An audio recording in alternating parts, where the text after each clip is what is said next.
Hello दोस्तों, मेरा नाम है क्रिस और स्वागत है आपका Krishi by Chris sir YouTube channel पर। जैसा कि आपको पता है, हमारी फसल उत्पादन यानी कि क्रॉप प्रोडक्शन की जो सीरीज चल रही है, उसमें हमने जो पहला चैप्टर था जल निकास या ड्रेनेज, उसको पिछले 4 लेक्चरों में हमने कंप्लीट कर लिया है।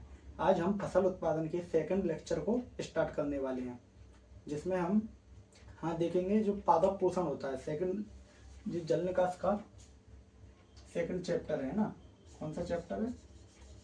सेकंड चैप्टर, इसका नाम है पादप पोषण, यानी कि इंग्लिश में बोलेंगे प्लांट न्यूट्रिशन।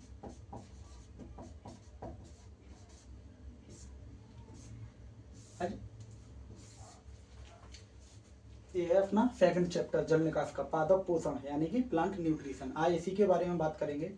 देखो, जिस प्रकार से जितने भी जो एनिमल हैं, अपन हैं, जो ह्यूमन बींग्स हैं, मनुष्य हैं, सूक्ष्म जीव हैं, और बाकी की भी जितने एनिमल हैं, गाय भैंस कुत्ते भेड़ बकरी कुछ भी मान लो, जितने भी लिविंग ऑर्गेनिज्म हैं जो जीवित जीव हैं, उनको जीवित रहने के लिए क्या पोषण की आवश्यकता पड़ती है। पोषण मतलब खाना की आवश्यकता पड़ती है। कहाँ कहाँ से अपन पोषण ले सकते हैं? जैसे अपन है, अपन खाने से क्या ले सकते हैं? अपन प्रोटीन ले सकते हैं, फैट ले सकते हैं, है ना, कार्बोहाइड्रेट ले सकते हैं, और पानी भी अपन लेते हैं। ये तो क्या है, अपने को सब चीज़ें जीवित रहने के लिए जरूरी हैं। इसी प्रकार जो अपने पेड़ होते हैं, प्लांट होते हैं, उनको भी जीवित रहने के लिए यही सब चीज़ें जरूरी हैं। लेकिन उनमें क्या है, कुछ सिस्टम अलग हो जाता है थोड़ा, उनके फंक्शन। जिस प्रकार से अपन खाना बनाते हैं वो अलग तरीके से खाना बनाते हैं, जिस तरह से अपन पानी पीते हैं उस तरीके से वो अलग, अपना अलग तरीके से अपने अलग सिस्टम से पानी का उपयोग करते हैं अपनी वृद्धि और विकास के लिए। तो जानते हैं अपन इसके इसके बारे में क्या होता है। तो देखो, सबसे पहला वर्ड है इसमें पादप। पादप क्या होता है? पादप मतलब होता है कोई भी पेड़ या फिर पौधा, पौधा या फिर पेड़।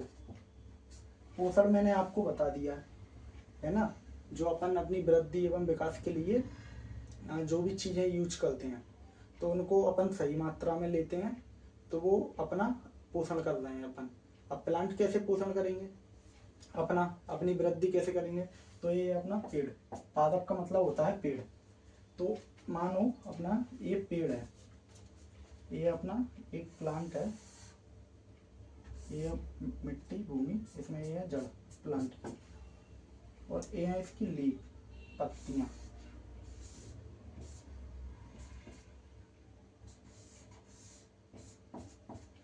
ये अपना प्लांट है। चलो एक फ्लावर भी लगा देते हैं इधर। ये अपना पेड़ है। अब इसको अपनी वृद्धि के लिए क्या क्या जरूरत है, काय काय की जरूरत है? इस पेड़ को अपनी वृद्धि के लिए एक तो पानी की जरूरत है, पानी की जरूरत है। एक इसको अपनी वृद्धि के लिए खाने की जरूरत है, खाना। अब पेड़ पौधों का खाना क्या होता है? वो क्या बनाते हैं अपना खाने के लिए? ग्लूकोज।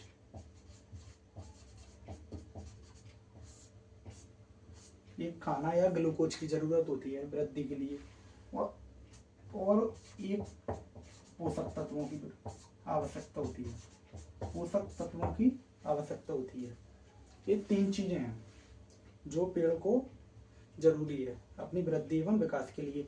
इसके अलावा भी बहुत सी चीजें हैं, सब जो, लेकिन जो मेन फैक्टर हैं ये वो हैं, जैसे कि पानी, खाना या ग्लूकोज या फिर पोषक तत्व। इसके अलावा लाइट, सूर्य का प्रकाश भी जरूरी है, लेकिन वो इनडायरेक्टली यूज होता है। जैसे खाना बनाने के लिए लाइट ही तो यूज होती है, सूर्य का प्रकाश उपयोग करते हैं पौधे खाना बनाने में। फिर जब वो प्रकाश संश्लेषण करते हैं, प्रकाश संश्लेषण के द्वारा अपना खाना बनाते हैं, तो लाइट का उपयोग उसी प्रोसेस में करते हैं। तो ये क्या है, इनडायरेक्टली यूज हो रही है लाइट, है ना। इसी प्रकार अपना आर्द्रता है, जो वायुमंडल में जो नमी उपस्थित होती है, तो वो भी जरूरी होती है। तो नमी काय में आ जाएगी? पानी में ही आ जाएगी। जो नमी है वो अपना पानी का ही काम करेगी।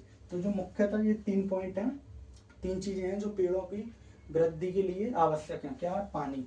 अब पानी कैसे लेंगे?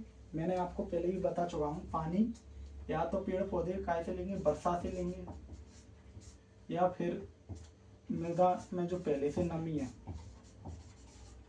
उससे लेंगे मृदा नमी से, और लास्ट अपन ने देखा था एक सिंचाई से लेंगे, सिंचाई से लेंगे, जिसमें से ये दोनों वर्षा और जो मृदा नमी है ये प्राकृतिक स्रोत है, और ये सिंचाई है ये कृत्रिम स्रोत है। ये मैंने आपको पहले बता दिया है, बस इतना रखना यार। जो पानी है वर्षा से लेते हैं, मृदा नमी से लेते हैं, सिंचाई से लेते हैं। अब खाना कैसे लेते हैं, खाना कैसे बनाएंगे, अपना ग्लूकोज बनाते हैं। तो ये बनाते हैं पेड़ पौधे प्रकाश संश्लेषण के द्वारा, प्रकाश संश्लेषण के द्वारा, जिसको इंग्लिश में अपन बोलते हैं फोटोसिंथेसिस। ठीक है, तो खाना अपना प्रकाश संश्लेषण के द्वारा बनाएंगे, जिसमें आप काय का यूज करते हैं, वो लाइट का और क्लोरोफिल का यूज करते हैं। जो ग्रीन पिगमेंट होता है, ग्रीन कलर होता है पत्तियों में, उसका उपयोग करते हैं, और कार्बन डाइऑक्साइड और जल का उपयोग करके अपना खाने के रूप में क्या बनाते हैं, वो ग्लूकोज बनाते हैं। इसको और अच्छे से डिटेल में पढ़ेंगे जब पीसीएमबी पढ़ेंगे अपन बायोलॉजी वाले चैप्टर में, तो और अच्छे से पढ़ेंगे। अब जो मेन चीज है जो अपने को आज पढ़ना है, ये क्या है, पोषक तत्व। पोषक तत्व जैसे आपने कभी पढ़ा होगा 9th में या 10th में, या जो केमिस्ट्री में जो मेंडल की सारणी देती है, जो पीरियोडिक टेबल देती है, उसमें टोटल कितने होते हैं तत्व, 106। अब तो शायद बढ़ चुके हैं, 118 के समथिंग हो चुके हैं, लेकिन अपन को उनसे कोई मतलब नहीं है। पौधों के लिए उन 106 या 118 तत्वों में से ओनली 17 पोषक तत्व आवश्यक होते हैं, 17 पोषक तत्व आवश्यक होते हैं, जिसमें वो अपना जीवन चक्र आराम से पूरा कर सकते हैं। अपने अंदर की जितनी भी क्रिया है, उपापचय क्रिया है, मेटाबॉलिक एक्टिविटी है, वो सब पूरी कर सकते हैं। अब पोषक तत्वों की जरूरत क्यों पड़ती है इनको, अब देखो ये पोषक तत्व भी कहाँ से ले सकते हैं, ये पहले से मिट्टी में उपस्थित होते हैं, है ना, मिट्टी में उपस्थित होते हैं, या फिर एक अपन बाहर से देते हैं। बाहर से कैसे, खाद या फिर उर्वरक के द्वारा। ये खाद और उर्वरक क्या होता है ये भी अपन पढ़ेंगे आगे, नेक्स्ट चैप्टर यही है इसका। तो या तो मिट्टी से लेंगे या फिर खाद उर्वरक से लेंगे। जैसे कि अब आप पहले से मानो मिट्टी में बहुत सारे पोषक तत्व उपस्थित हैं, तो वो क्या है, प्लांट अगर अपन पेड़ पौधों को लगाएंगे उस मिट्टी में, तो पौधे उसका उपयोग करेंगे अपनी वृद्धि एवं विकास के लिए, और उपयोग करेंगे तो उससे लॉस होगा मिट्टी में पोषक तत्वों का, क्योंकि पौधे उपयोग कर लेंगे। उसके साथ साथ कुछ पोषक तत्व अपन ने पढ़ा था जल निकास वाले चैप्टर में, कि लीचिंग के द्वारा जो पानी बहता है, लीचिंग के द्वारा बिल्कुल निचली सतह में चले जाते हैं, मतलब जो पौधे की जड़ क्षेत्र होता है उससे दूर चले जाते हैं, तो पौधे उसका उपयोग नहीं करते। तो इस प्रकार भी पोषक तत्वों की हानि होती है मिट्टी में से। और देखा था कुछ पोषक तत्व अपने कैसे, जो मिट्टी कटाव है, मृदा क्षरण है, जो मिट्टी के साथ ही बहकर चले जाते हैं, तो ऐसे भी पोषक तत्वों की हानि होती है।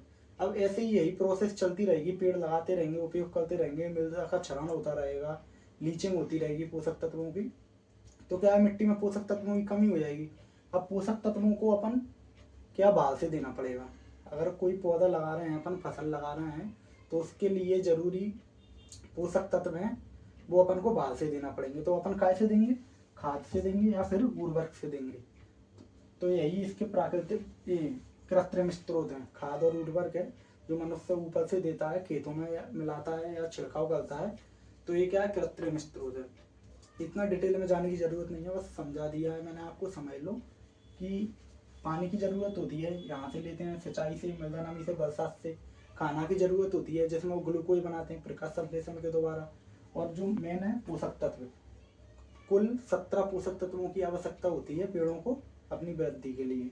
ठीक है, अब जो 17 पोषक तत्व अपन जानेंगे कौन कौन से होते हैं अभी, लेकिन उससे पहले अपन ये समझ लें कि पादप पोषण क्या होता है। पादप का मतलब मैंने बता दिया पेड़, और पोषण में जो भी अपन अपनी भरपाई के लिए या जरूरी क्रियाएं हैं, अपनी अंदर की क्रियाओं को पूरा करने के लिए जो भी अपन उपयोग करते हैं, जो भी चीजें हैं, तो वो उसका पोषण हो जाता है।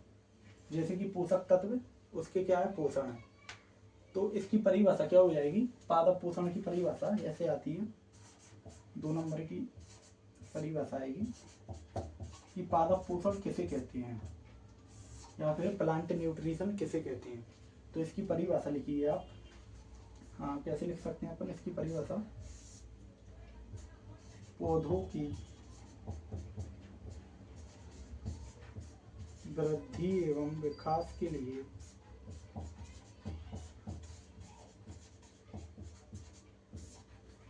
वृद्धि एवं विकास तथा फलन के लिए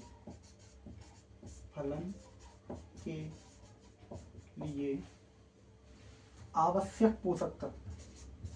कैसे? आवश्यक पोषक तत्व, ऐसा नहीं कि कोई सा भी पोषक तत्व डाल दें अपन। आवश्यक पोषक तत्वों को सही समय पर या फिर उचित समय पर, सही समय पर और सही मात्रा में उपलब्ध कराना या फिर उनकी पूर्ति कराना। उपलब्ध कराना क्या कहलाता है? पादप पोषण कहलाता है। क्या हो जाएगी इसकी परिभाषा? पौधों को उनकी वृद्धि एवं विकास के लिए तथा फलन के लिए, फलन मतलब फल फूल उत्पन्न करने के लिए, उपज करने के लिए आवश्यक पोषक तत्वों को उचित समय पर और उचित मात्रा में उपलब्ध कराना क्या कहलाता है? अपना पादप पोषण कहलाता है। ये हो जाएगी अपनी पादप पोषण की परिभाषा। अब देखो इसमें एक पॉइंट लिखा है सही मात्रा में। सही मात्रा, कोई भी चीज हो या तो बहुत कम मात्रा में हो या फिर बहुत अधिक मात्रा में हो तो वो हानिकारक ही होती है ना। तो अगर बहुत कम मात्रा में होगा तो क्या पोषक तत्वों की कमी हो जाएगी, वो अपनी क्रियाएं नहीं कर पाएंगे। वो बहुत अधिक मात्रा में दे देंगे, कम मात्रा में देंगे तो क्या कमी हो जाएगी, वो बहुत अधिक मात्रा में देंगे तो पौधा जहरीला हो जाएगा या फिर उसकी जो अंदर की उपापचय क्रिया है, जो उसका फंक्शन रहता है उस पोषक तत्व का, पेड़ में वो नहीं हो पाएगा। तो ये आप उतारना है तो उतार लीजिए, नोट कर लीजिए इसको या फिर स्क्रीनशॉट ले लीजिए। एक बार और मैं समझा देता हूँ आपको। पादप मतलब होता है पेड़। अब ये पेड़ को क्या जरूरत है? अपनी वृद्धि के लिए पानी की जरूरत है, जो इनसे ले लेगा। खाना की जरूरत है, जो इनसे ले लेगा। पोषक तत्वों की जरूरत है, वो मिट्टी से देता है या फिर अपन बाहर से खाद या उर्वरक के द्वारा देते हैं। और एक पॉइंट याद रखना कि कुल पौधों के लिए कितने आवश्यक 17 पोषक तत्वों की आवश्यकता होती है। इससे क्या है, ये 17 पोषक तत्वों में वो अपनी क्रियाओं को अच्छे से कर लेते हैं। जितनी भी उपापचय क्रियाएं हैं वो अपना काम चला लेते हैं पेड़ पौधे। अब देखेंगे अपन, ये देखा था कि पादप पोषण क्या होता है, आपको बता दिया। पौधों की वृद्धि एवं विकास के लिए उचित समय पर उचित मात्रा में आवश्यक पोषक तत्वों को उपलब्ध कराना क्या कहलाता है? पादप पोषण कहलाता है। अब आप इसको नोट कर लीजिए। अब आगे बढ़ेंगे अपन। मैं इसको साफ कर रहा हूँ।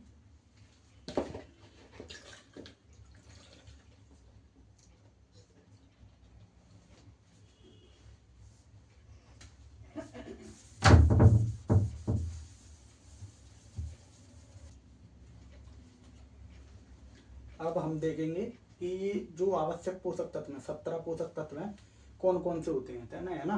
तो आप हेडिंग डाल लीजिए। क्वेश्चन आता है आपके एग्जाम में, इस चैप्टर में से लगभग 3 से 4 नंबर का क्वेश्चन आता है। तो कैसे आता है क्वेश्चन? लिख लेना कि पोषक तत्वों का वर्गीकरण लिखो, ऐसा आता है। पोषक तत्वों का वर्गीकरण लिखो, है ना, ऐसा आता है। इंग्लिश में क्या बोलेंगे? Classification of nutrition, plant nutrition. Classification of plant nutrition या फिर न्यूट्रिएंट्स। ये पोषक तत्व हैं, उनको क्या बोलते हैं इंग्लिश में? न्यूट्रिएंट्स।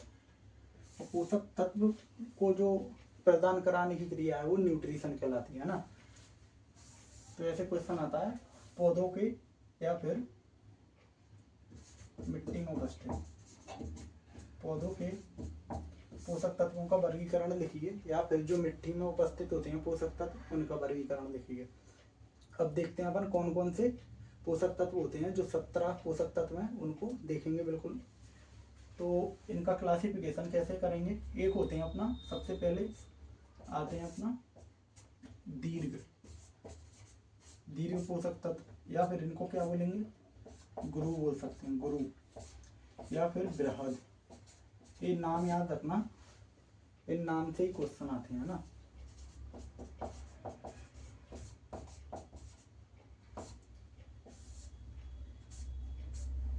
इनको इंग्लिश में क्या बोलते हैं, मैक्रो या फिर मेजर न्यूट्रिएंट्स।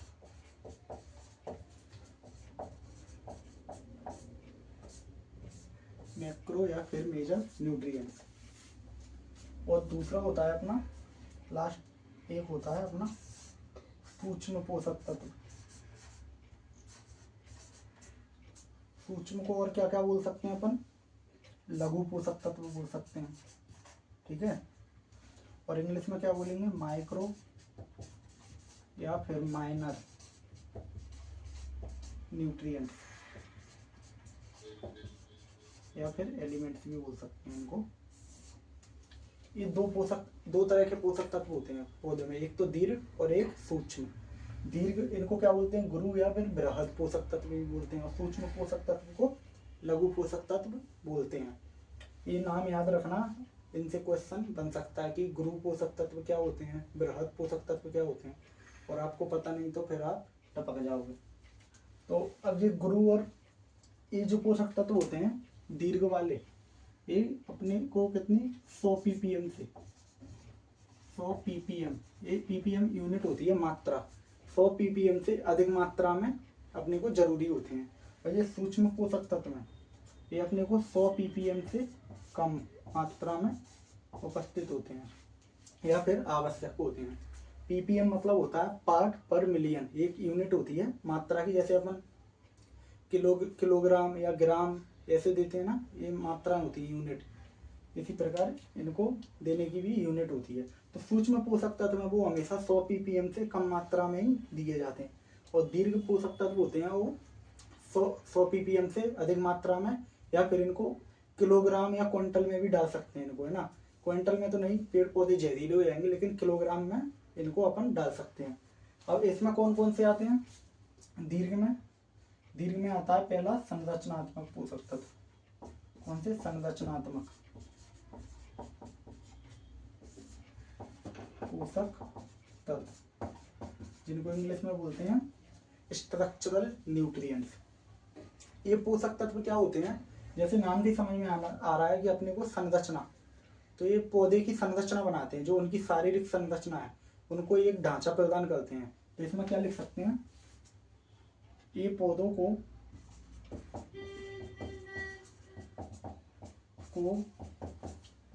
शारीरिक संरचना या फिर ढांचा प्रदान करते हैं, ठीक है। शारीरिक संरचना और जो एक ढांचा है, प्रॉपर शेप है, वो देते हैं।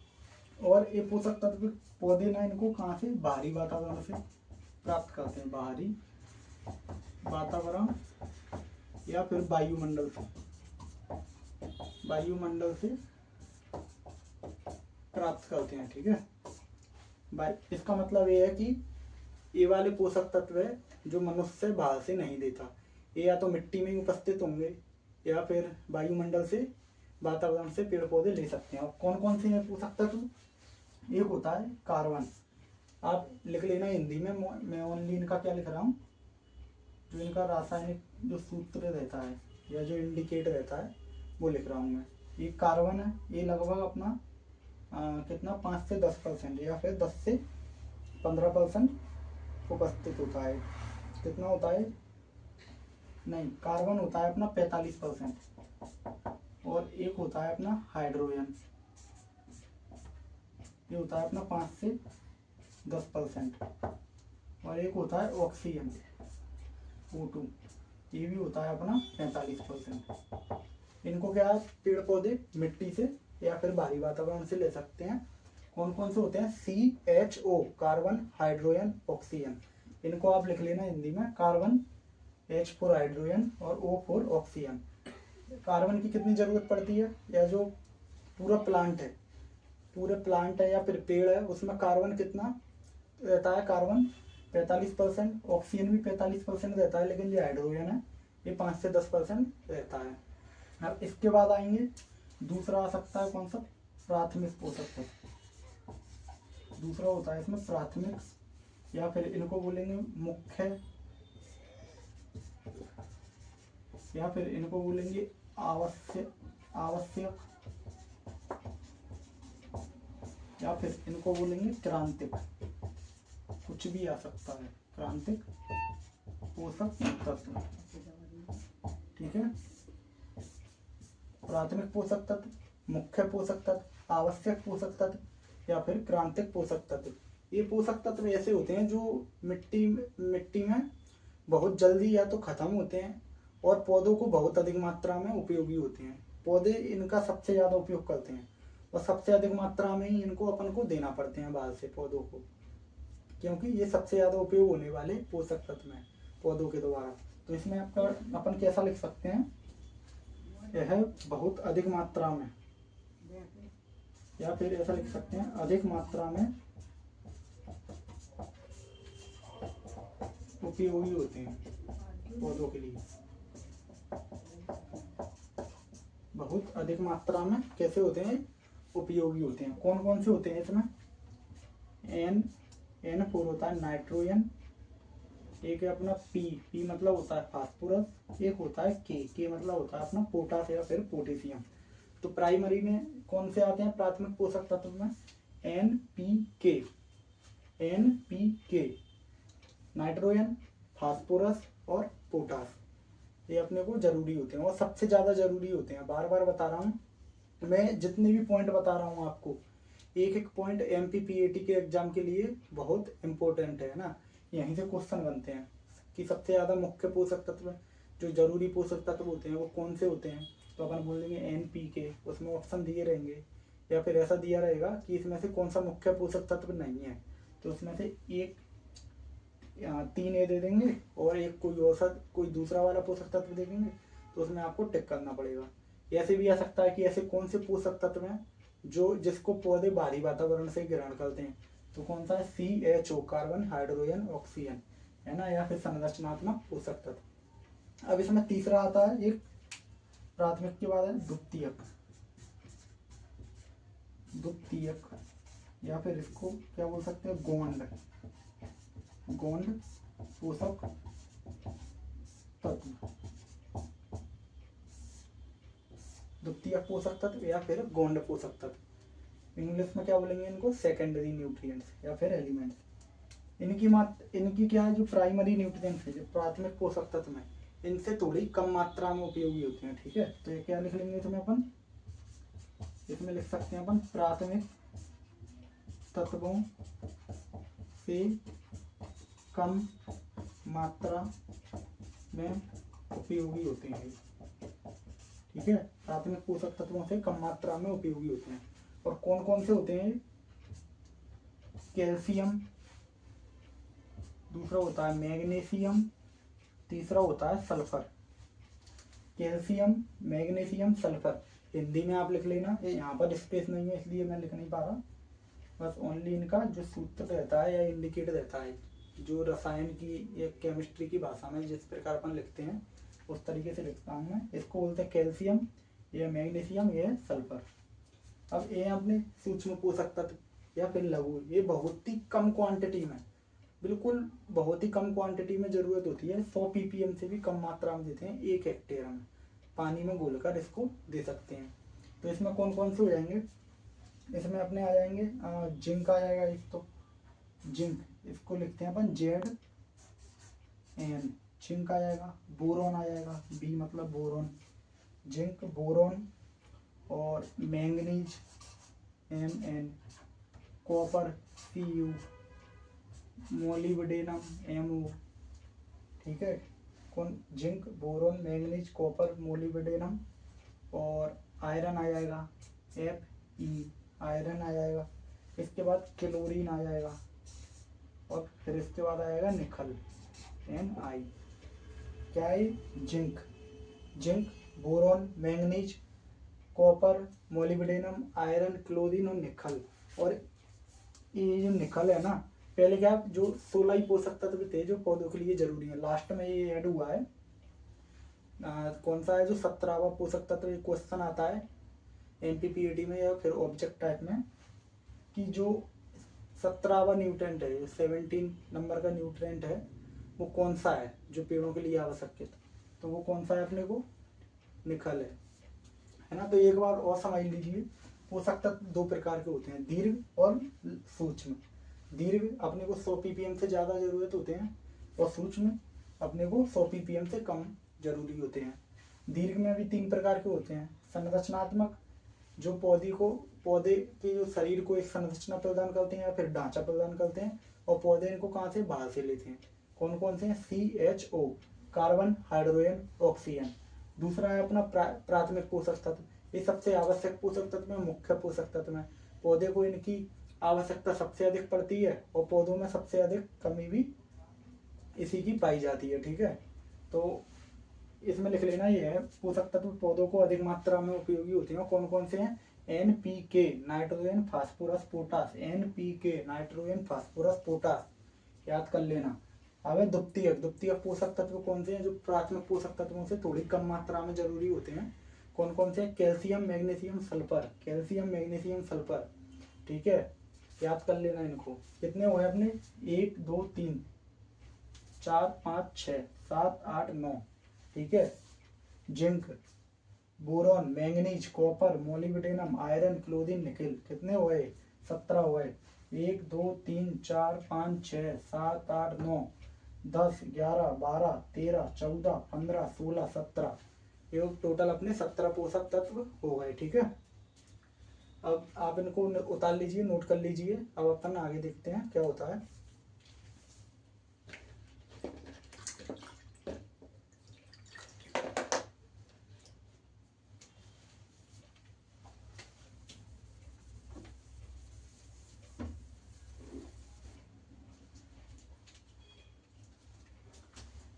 चलिए, तो अब हम आगे क्या पढ़ेंगे, जो पादप पोषक तत्व हैं, जो प्लांट के जो न्यूट्रिएंट्स हैं, उनकी जो अनिवार्यता की कसौटी है। क्वेश्चन आता है, लिख लीजिए कैसे आता है। पादप पोषक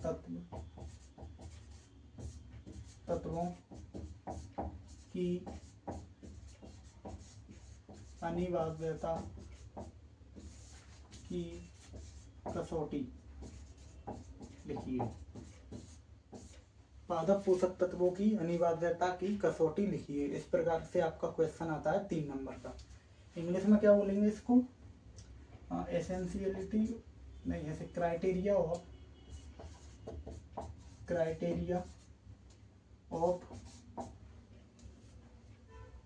एसेंशियल न्यूट्रिएंट्स।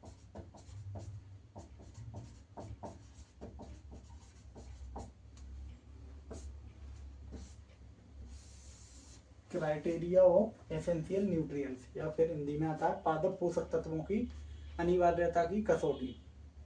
तो सबसे पहले अपन समझते हैं होता क्या है, मतलब जो पोषक तत्व हैं अपने, कितने, पेड़ के लिए 17 पोषक तत्व जरूरी है।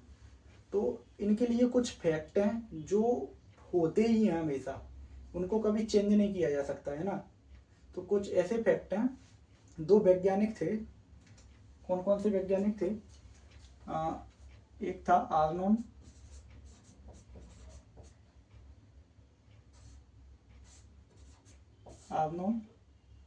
और एक था स्टाउट। 2 वैज्ञानिक थे। कब की बात है, 1939। 2 वैज्ञानिक थे, आर्नोन और स्टाउट। उन्होंने 1939 में एक कंसेप्ट दिया था। कौन सा, जो पादप पोषक तत्व हैं इनकी अनिवार्यता की कसौटी क्या क्या होती है। तो इन्होंने 3 बातें बोली थी इस कंसेप्ट में, कि ये 17 न्यूट्रिएंट्स हैं या 17 पोषक तत्व हैं, उनमें से अगर कोई भी एक पोषक तत्व की कमी हो जाती है तो उसके बिना पौधे क्या है, अपना जीवन चक्र पूरा नहीं कर सकता, है ना। एक बात ये बोली थी कि कोई भी पोषक तत्व है, अगर 17 पोषक तत्वों में से किसी एक पोषक तत्व की कमी हो जाएगी पौधे में, तो वो अपना जीवन चक्र पूरा नहीं कर सकता। दूसरी बात क्या बोली थी, कि जो पोषक तत्व हैं, अगर किसी एक पोषक तत्व की या कोई भी पोषक तत्व की कमी हुई प्लांट में या पौधे में, तो उस पोषक तत्व की कमी को उसी पोषक तत्व से पूरा किया जा सकता है, किसी दूसरे पोषक तत्व से उसकी कमी को पूरा नहीं किया जा सकता। मान लो अगर आपकी आपकी बॉडी में क्या कि आयोडीन की कमी हो गई, नमक की कमी हो गई, क्या आप उसको शक्कर से पूरा कर पाएंगे? क्या आप उसको पानी से पूरा कर पाएंगे उस कमी को? इसी प्रकार से क्या है, जो पौधे हैं, पौधों को क्या जरूरी है, जो 17 न्यूट्रिएंट्स हैं उनमें से अगर एक भी पोषक तत्व की कमी हो जाती है तो उसे उसी पोषक तत्व से देना पड़ेगा, उस कमी को उसी पोषक तत्व से पूरा किया जा सकता है। और तीसरा है कि जो भी पोषक तत्व हैं, सभी पोषक तत्व हैं 17, ये क्या है, पौधे की जो उपापचय क्रिया है उनमें प्रत्यक्ष रूप से भाग लेने वाले होने चाहिए, मतलब प्रत्यक्ष रूप से शामिल होना चाहिए। प्रत्यक्ष मतलब क्या होता है कि बिल्कुल डायरेक्टली इन्वॉल्व होना चाहिए उनकी जो उपापचय क्रिया है, मतलब मेटाबॉलिक एक्टिविटी है जो भी वो करते हैं। तो अपन लिखते हैं कौन कौन से होते हैं इसके, तीन होते हैं। सबसे पहला कौन सा है, कैसे लिखेंगे, किसी पोषक तत्व की कमी होने पर, किसी एक पोषक तत्व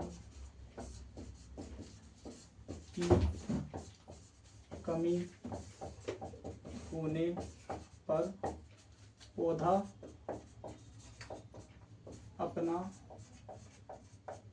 जीवन चक्र पूरा नहीं कर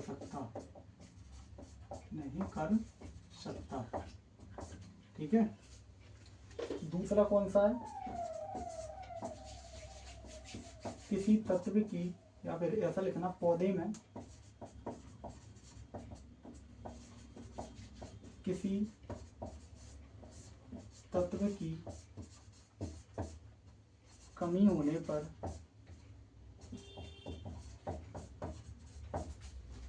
उसकी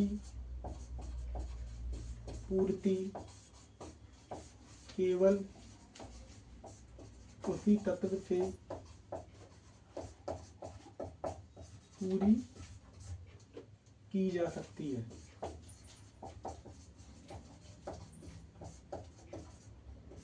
किसी अन्य से नहीं।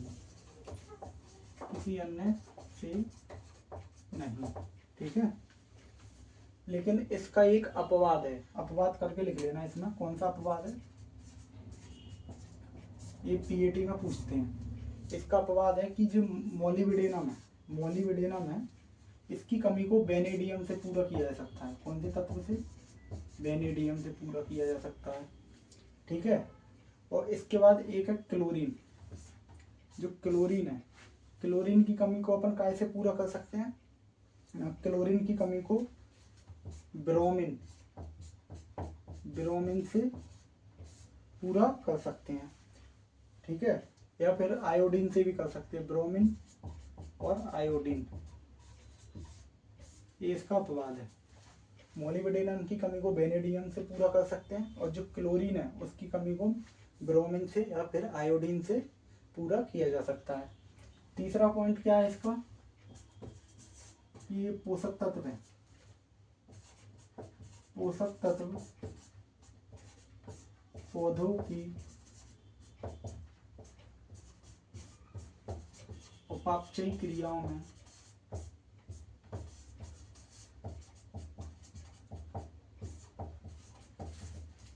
प्रत्यक्ष रूप से शामिल होना चाहिए।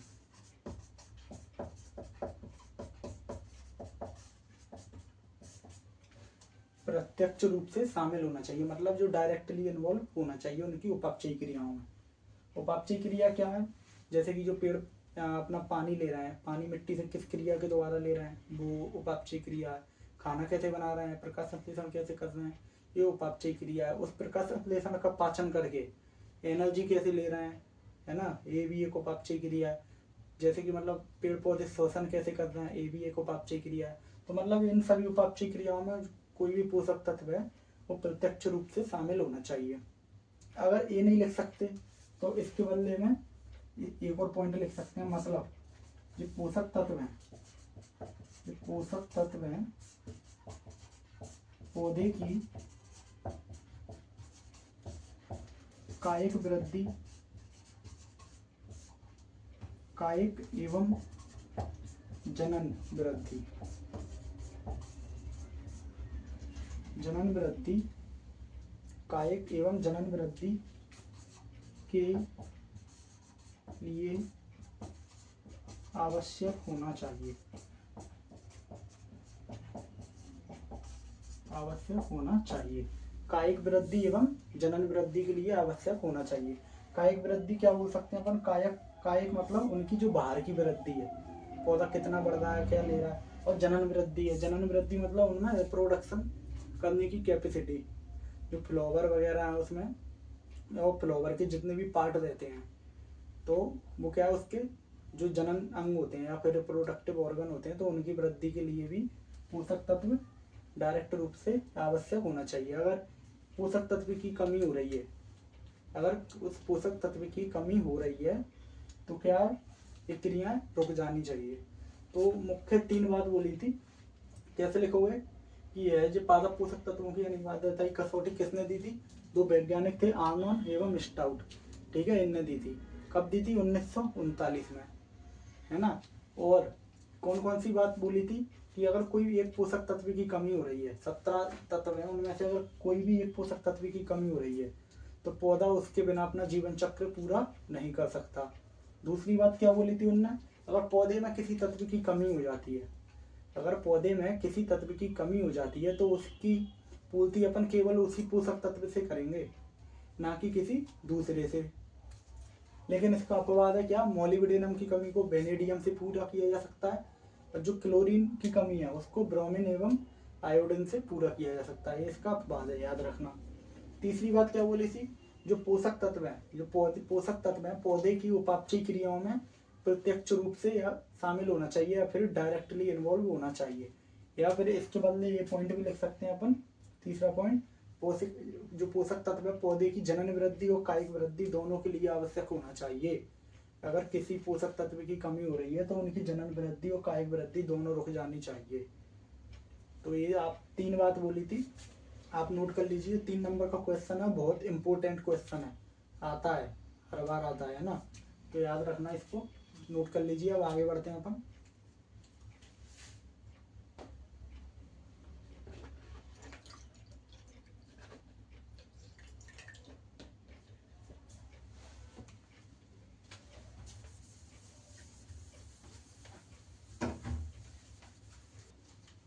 अब हम देखेंगे, एक क्वेश्चन आता है आपके में कि जो आवश्यक पोषक तत्व हैं और अनावश्यक पोषक तत्व हैं उनमें क्या अंतर होता है ना। तो आप हेडिंग डाल लीजिए, एक तरफ लिख लेना आवश्यक तत्व,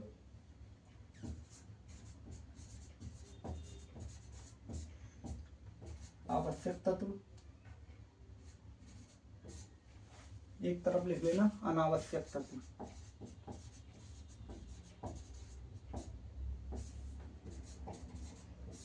अनावश्यक तत्व, इनको आवश्यक को क्या बोलते हैं अपन इंग्लिश में? Essential nutrients.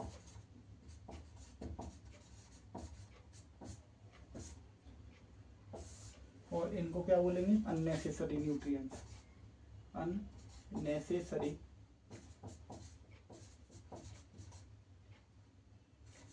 न्यूट्रिएंट्स। स्पेलिंग देख लेना थोड़ा, अगर गलत हो सकती है तो सुधार लेना। देखते हैं क्या अंतर होता है, जो आवश्यक तत्व है और अनावश्यक तत्व है उसमें क्या अंतर होता है। तो सबसे पहले अपन ने अभी देख लिया है, जो अनिवार्यता की कसौटी पड़ी थी अपन ने पोषक तत्वों की, कि जो पोषक तत्व आवश्यक है अगर उसकी कमी हो गई तो क्या है, पौधे की वृद्धि रुक जाएगी, है ना। और जो अनावश्यक है अगर उसकी कमी, कोई प्रभाव नहीं पड़ेगा पौधे की वृद्धि पे, क्योंकि अनावश्यक है, जरूरत ही नहीं है उसकी, है ना। जो 17 पोषक तत्व है उनसे अलग ही है वो। तो अगर वो अनावश्यक पोषक तत्व है, अगर उस पोषक तत्व की कमी हो गई तो पौधों की वृद्धि या विकास पर कोई प्रभाव नहीं पड़ेगा। तो सबसे पहला पॉइंट इसमें लिखना कि एक पौधे की सामान्य वृद्धि एवं विकास के लिए आवश्यक होते हैं।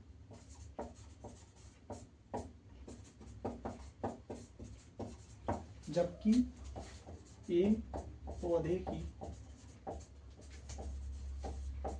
सामान्य वृद्धि एवं विकास के लिए आवश्यक नहीं होते।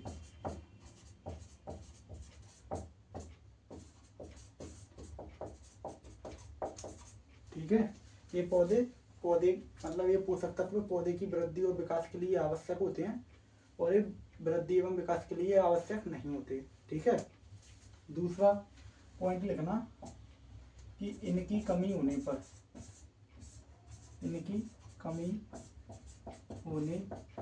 पर पौधे की उपापचयी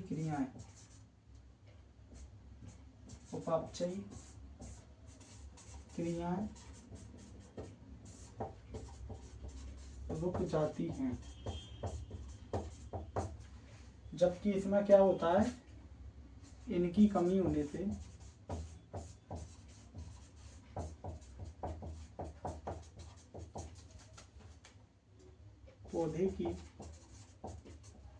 पौधों की उपापचयी क्रियाओं पर कोई प्रभाव नहीं पड़ता। ठीक है, इनसे क्या होता है, अगर इनकी कमी हो जाएगी तो पौधे की जो उपापचयी क्रिया है तो क्या होगा, उनकी उपापचयी क्रियाएं रुक जाती हैं और इनसे क्या होता है, उपापचयी क्रियाओं पर कोई हानिकारक प्रभाव नहीं पड़ता। और इसके साथ साथ डायरेक्ट ये भी लिख लेना, अगर जो उपापचयी क्रियाओं को रोक रहे हैं तो ये उपापचयी क्रिया में क्या होते हैं,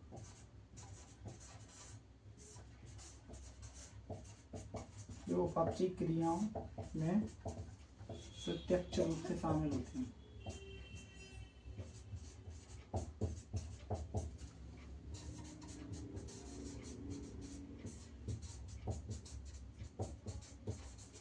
और ये प्रत्यक्ष रूप से शामिल नहीं होते।